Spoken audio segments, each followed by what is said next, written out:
কে চেহারা নূরেতে ভরা আদর্শ কোরআনের পারা চেহারা নূরেতে ভরা আদর্শ কোরআনের পারা কে জান্নাতের চাবি যার হাতে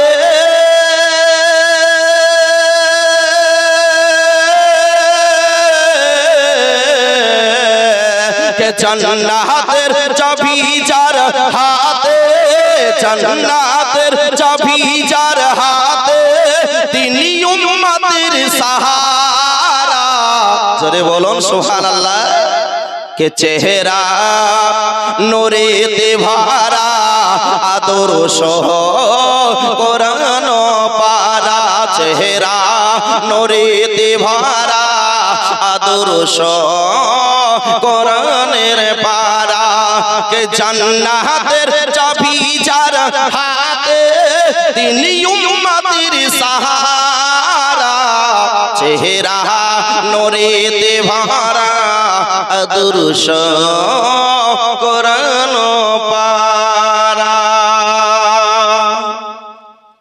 আমার থুতু আপনার থুতু কাহরির গায়ে যদি একবার ফেলি দেয় বলেন মায়ের একটা মাটিতে পড়বে সুবহানাল্লাহ আর নবী মুস্তাফার থুতু কুরবান জান মুসলমান প্রত্যেকটি নবী মুস্তাফার জিনিস হলো মুজিজা জোরে বলুন সুবহানাল্লাহ নবী মুস্তাফার থুতু মুবারক যদি চোখ উঠা চোখে যদি বুলিয়ে দিয়েছে উঠা চোখ সঙ্গে সঙ্গে ভালো হয়ে গেছে জয় বাংলা যার হয়েছে নবী মুস্তাফার থুতু মুবারক খালি একবার বুলিয়ে দিয়েছে ভালো হয়ে গেছে আপনার আমার ঘাম মাঠ থেকে আসার পরে গেঞ্জি ঘামে সুবহানাল্লাহ এত দুর্গন্ধ যে 4 কিলোমিটার দূর থেকে খালি নাক ঢাকছে মেলো কালি মেলোকে নাক ঢাকছে ওইটাই যদি মেলোকের নাকের গোড়াতে ডট দেন কি অবস্থা হবে কাঁচা তো দূরের কথা 4 গাড়ি আপনাকে কথা শোনাবে কিন্তু আমার রাসূল পাকের ঘাম কুরবান জান মুসলমান আমার রাসূল পাকের ঘাম শরীর মোবারক থেকে ঘাম পড়তো তো সাহাবায়ে কেরামগণেরা আতর হিসাবে ব্যবহার করতে জোরে বলুন সুবহানাল্লাহ এইজন্য কবি বলতেছেন কে খুশবু ঘামের ফোঁটাতে থো থো ব্যথা মিটাতে জোরে বলুন সুবহানাল্লাহ কে খুশবু ঘামের ফোঁটাতে থো থো ব্যথা মিটাতে খুশবু ঘামের ফোঁটাতে আরে থো থো ব্যথা মিটাতে কে যে নবীর আঙ্গুলের ইশারা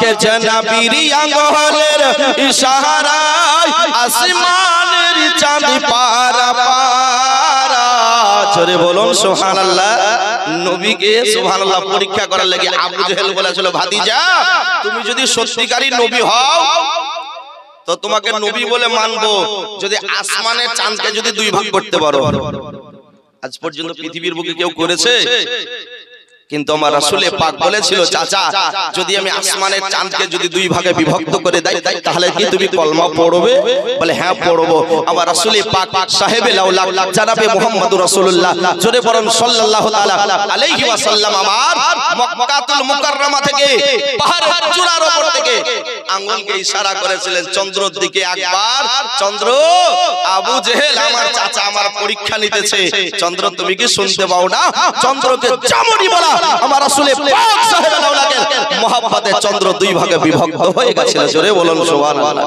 এইজন্য কবি বলতেছেন কে জান্নাতের চাবি যার হাতে তিনি উম্মতের সাহারা চেহারা নূরেতে ভরা আদর্শ কোরআন পারা আমার নবীর মুজিজা দেখুন সুবহানাল্লাহ ওয়া বিহামদিহি আমাদের মতো মৌলবি যদি কাঁটার উপরে পা দিয়ে তো সুবহানাল্লাহ এক গজ ভিতরে কাঁটা ঢুকবে তবেই কাঁটা ছাড়বে আর আমার রাসূল পাক পাথরের উপরে পা রাখতেন তো পাথর মমের মতো গলে নরম হয়ে যেত মহব্বতে বলুন সুবহানাল্লাহ আমার রাসূল পাক যেই রাস্তা দিয়ে যেতেন ভালোবেসে মহব্বতে পড়ে গাছ নবীকে সালাম দেওয়ার জন্য ঝুঁকে যেত মহব্বতে বলুন এইজন্য কবি মহব্বত ভরে ভালোবাসা ভরা ছন্দ লিখে বলতেছেন কে পাথর কদম চুমে আরে বৃক্ষ দেখিলে ঝোমে। জোরে বলুন সুবহানাল্লাহ। কে পাথর কদম চুমে বৃক্ষ দেখিলে ঝোমে, পাথর কদম চুমে বৃক্ষ দেখিলে ঝোমে। আরে ঝাঁকে ঝাঁকে সালাম দে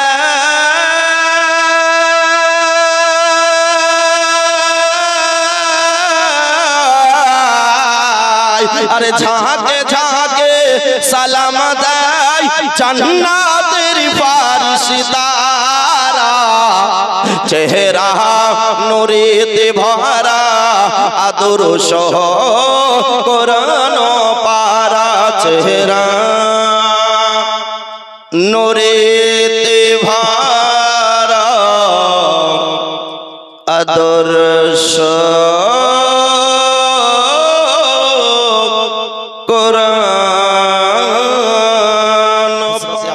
सिद्दीक बिरादर मुअज़्ज़ज़ समीर इकराम आयशातुल हुमैरा के বলতেছেন বেটি আমার রাসূল পাক সাহেবে লাউলাক সাল্লাল্লাহু তাআলা আলাইহি ওয়াসাল্লাম এমন কোন কাজ ছুটে যাওয়া যদি থাকে তো বলো, আমি রাসূল পাক সাহেবে লাউলাক সাল্লাল্লাহু তাআলা আলাইহি ওয়াসাল্লামের ওই ছুটে যাওয়া আধরা কাজটা পর্যন্ত সম্পন্ন করতে চাই।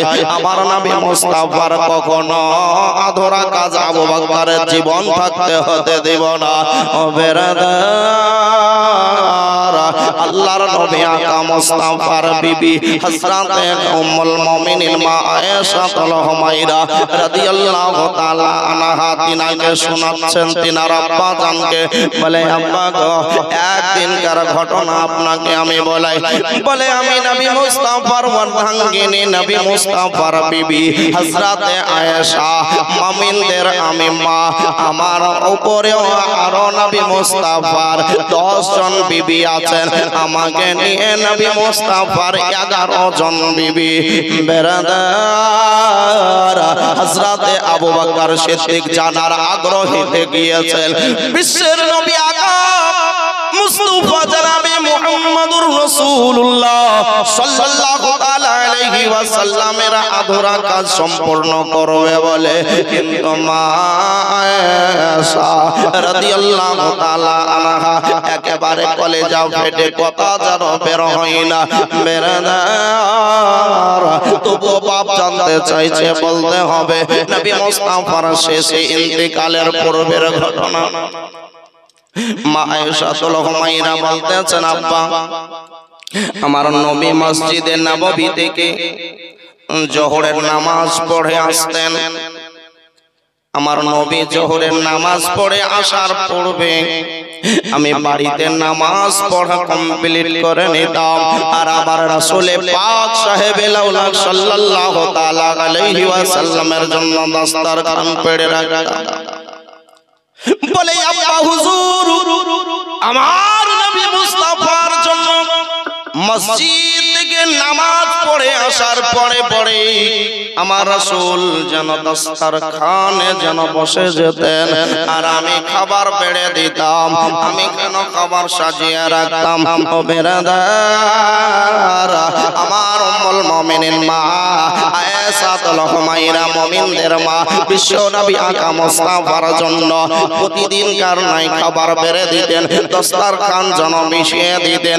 আমার রাসূল পাক মা আয়েশাকে নিয়ে বসতেন সঙ্গে করে, বলে বিবি গো এসো আমরা দুজনাই মিলে একসঙ্গে খাবার খাবো।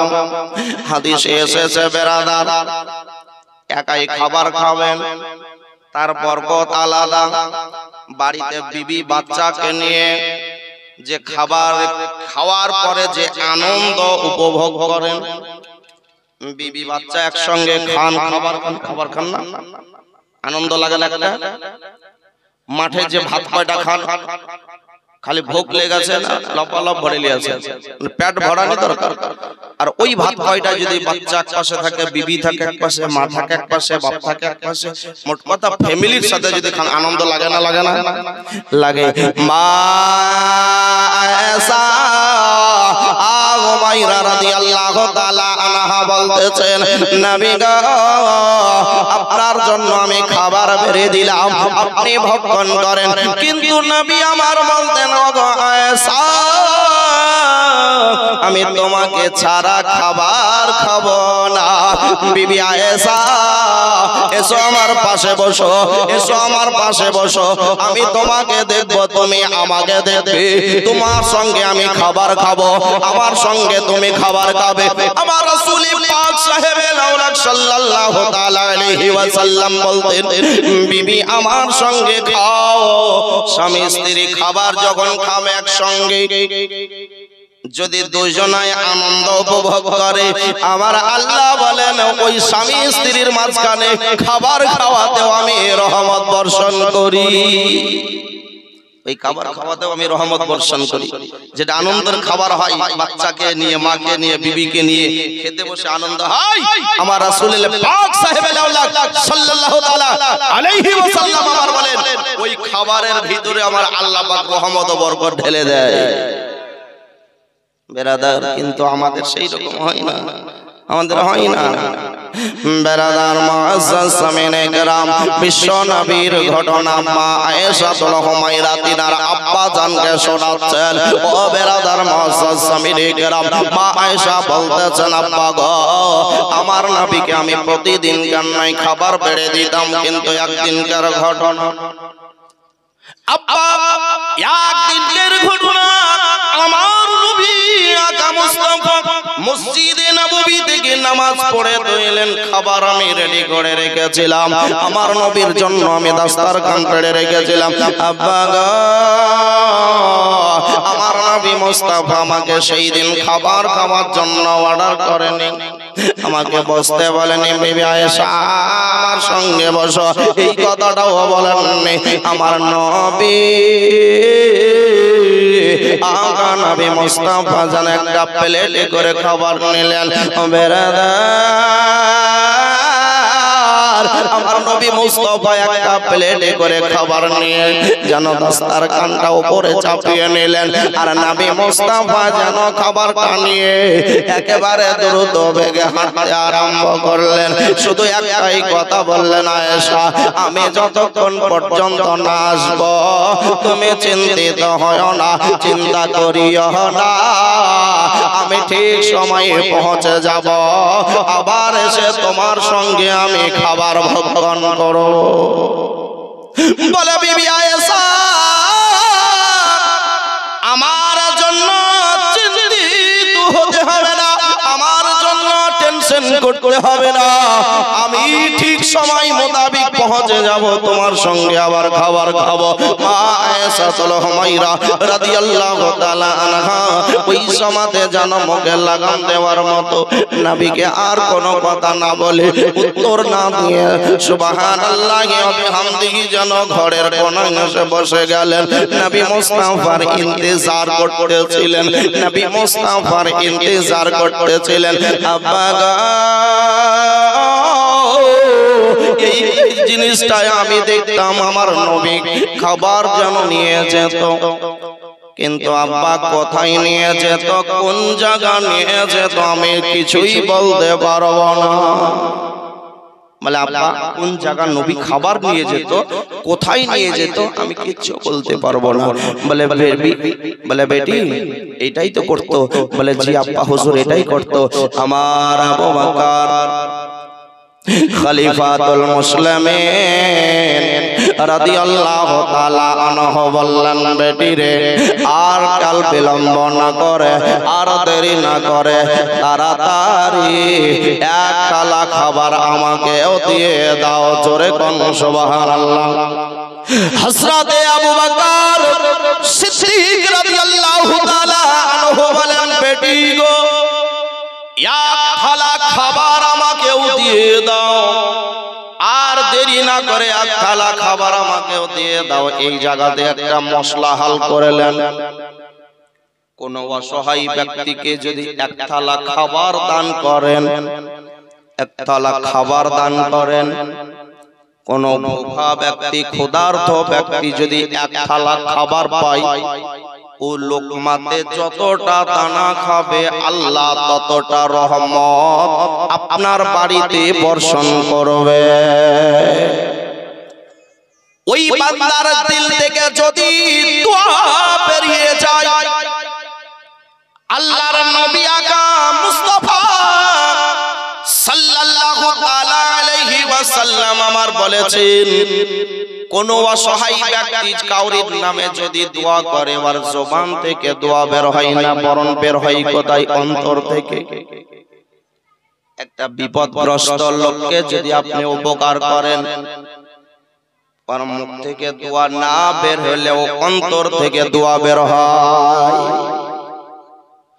নবী আমার বললেন, একটা অসহায় ব্যক্তিকে যদি এক থালা খাবার খাওয়াও, ওই খাবারে যদি 100টা দানা থাকে, আল্লাহ পাক রব্বুল আলামিনের তরফ হইতে ওই তোমার বাড়িতে খাবারের বিনিময়ে 100টা রহমত বর্ষণ হবে। আর যদি দিল থেকে দোয়া করে দেয়, যে উদ্দেশ্যে দোয়া করবে, আল্লাহ তোমার নসিব চমকিয়ে দেবে। ও বেরাদার, আমার আবু বকর সিদ্দিক বলতেছেন, বেটিকে বেটি আর দেরি না করে তাড়াতাড়ি এক থালা খাবারের ব্যবস্থা করে দাও, এক থালা খাবার দিয়ে দাও। আমার নবী মুস্তাফা যেই জায়গাতে খাবার নিয়ে যেতেন, আমার নবী মুস্তাফা যেই জায়গাতে খাবার পৌঁছাতেন, সেই জায়গা আমি খোঁজ করতে করতে তালাশ করতে করতে যাব, কার জন্য খাবার নিয়ে যেতেন, কোথায় খাবার নিয়ে যেতেন। আমি আবু বকর যতক্ষণ পর্যন্ত তদন্ত না করব, যতক্ষণ পর্যন্ত গন্তব্যস্থলে না পৌঁছব, আমি আবু বকর নিজেও পর্যন্ত ভক্ষণ করব না। জোরে বলুন সুবহানাল্লাহ। আল্লাহর নবী আকা মুস্তাফার আখলাক চরিত্র কিভাবে সুবহানাল্লাহ বিহামদিহি নবী মুস্তাফা দেখিয়ে দিয়েছেন। নারে তাকবীর, নারে রিসালাত, উলমায়ে আহলে সুন্নাত, উলমায়ে আহলে সুন্নাত মাসলাকে আলা হযরত দ্বীন ইসলাম বলুন জিন্দাবাদ। নারে তাকবীর, নারে রিসালাত। বেরাদার মুআজ্জাজ সামির ইকরাম, বলতে চাইছিলাম আপনাকে, আমার আবু বকর সিদ্দিক রাদিয়াল্লাহু তাআলা আনহু খাবার নিলেন কোথায়? খাবার কার কাছ থেকে নিলেন? তিনারই ছোট বেটি নবী মুস্তাফার বিবি মা আয়েশাতুল হুমায়রা রাদিয়াল্লাহু তাআলা আনহার কাছে খাবার নিলেন থালা, আর খাবার নিয়ে রাস্তা ধরে চলতে আরম্ভ করলেন। জোরে বলে দেন সুবহানাল্লাহ। সুবহানাল্লাহ বিহামদিহি। আবু বকর সিদ্দিক বলছেন, আমার নবী মুস্তাফা কোন কাজ করতেন, খাবার কোথায় দিয়ে যেতেন, কোন অসহায় ব্যক্তিকে নবী আমার খাবার খাওয়াতেন, আমি যতক্ষণ পর্যন্ত আবু বকর সিদ্দিক রাদিয়াল্লাহু তাআলা আনহু বলেন, আমার রাসূল পাক সাহেবে লাউলাক সাল্লাল্লাহু তাআলা আলাইহি ওয়াসাল্লামের ছেড়ে যাওয়া কাজ সম্পন্ন না করব, আমি নবী মুস্তাফার গোলাম আবু বকর ভক্ষণ করব না। জোরে বলতে হবে সুবহানাল্লাহ। বেরাদার মুআজ্জাজ সাবিরি কেরাম, এক কদম দুই কদম করে চলতে আরম্ভ করলেন কোথায়? আবু বকর সিদ্দিক এবারে সুবহানাল্লাহ মদিনা শহরের বাইরে চলে গেলেন।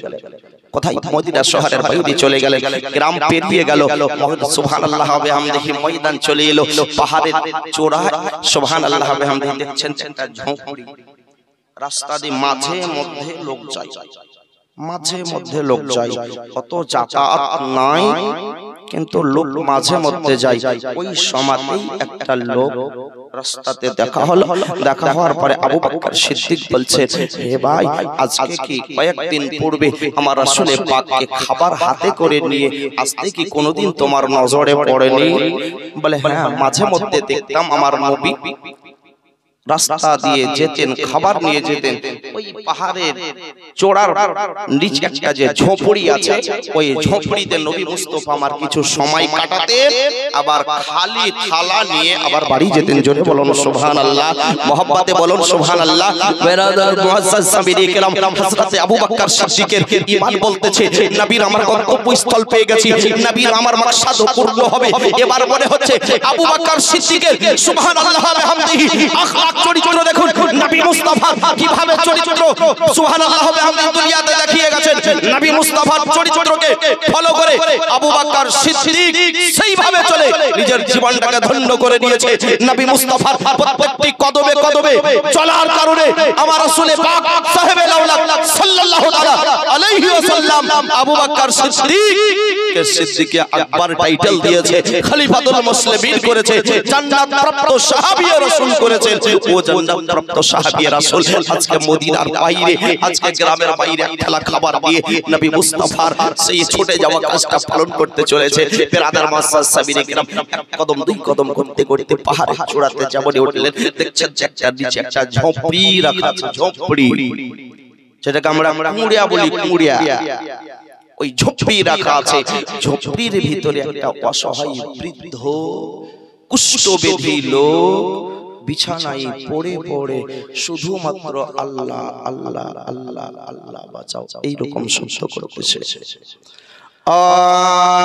বেরাদার মুআজ্জাজ জমিনে কেরাম, আল্লাহর নবী আকা মুস্তাফা সাল্লাল্লাহু তাআলা আলাইহি ওয়াসাল্লামের জীবন চরিত্রকে যদি লক্ষ্য করা হয়, আপনার আমার জীবন ধন্য হয়ে যাবে, দুনিয়াতে পরিত্রাণ পেয়ে যাব, কবরে নাজাত প্রাপ্ত হয়ে নাজাত পেয়ে যেন আখিরাতে আল্লাহর দয়াতে চিরতরে জান্নাতি হয়ে যাব। এটাই আমাদের ঈমান বলে, এটাই আমাদের বিশ্বাস বলে। যেই রাস্তা ধরে সাহাবায়ে কেরামগণেরা চলেছেন, ওই রাস্তা ধরে যদি আপনি আজকে চলতে পারেন, আমার মত মৌলবীও যদি চলতে পারে, এই মা ও বোনেরা যদিও চলতে পারে, বেরাদার দুনিয়াতে জীবন ধন্য হয়ে যাবে আর পরকালে আল্লাহর দয়াতে জান্নাত লাভ করবে। যাক, জীবনের এটা একটা ধাপ, শেষ করতে গেলে অনেক সময় লাগবে। বাহির থেকে বক্তা এসেছে, ইনশাআল্লাহ অন্যদিন কোনদিন শোনাবো। সুবহানাল্লাহ বিহামদি, ওনার মুখ থেকে হাদিস ও কোরআনের বাণী শুনতে আছেন। আজকে নিত্য নতুন চেহারা মনে রেখে দিবেন। এই জীবনীটা আবু বকর সিদ্দিক, সুবহানাল্লাহ বিহামদি, এই জায়গা থেকে মুলতবি রাখা হলো। পরবর্তীতে যদি কোনদিন সময় পাই ইনশাআল্লাহ আজিজ আপনাকে শুনিয়ে দেব আবু বকর সিদ্দিক কোথায় গিয়েছিলেন খাবার দিয়ে, আর ওই বৃদ্ধ লোকটা কি প্রশ্ন করেছিল, কি উত্তর হয়েছিল, আমার নবীর ব্যাপারে কি জানতে চেয়েছিল, সব শুনিয়ে দিবে। আল্লাহর নবী দয়ার নবী গো, আপনি নবী আমার জীবনের জীবন। নবী মুস্তাফাকে জীবনের চেয়ে ভালোবাসতে হবে না, হবে না, পূর্ণতা ঈমান না হলে পাওয়া যাবে না।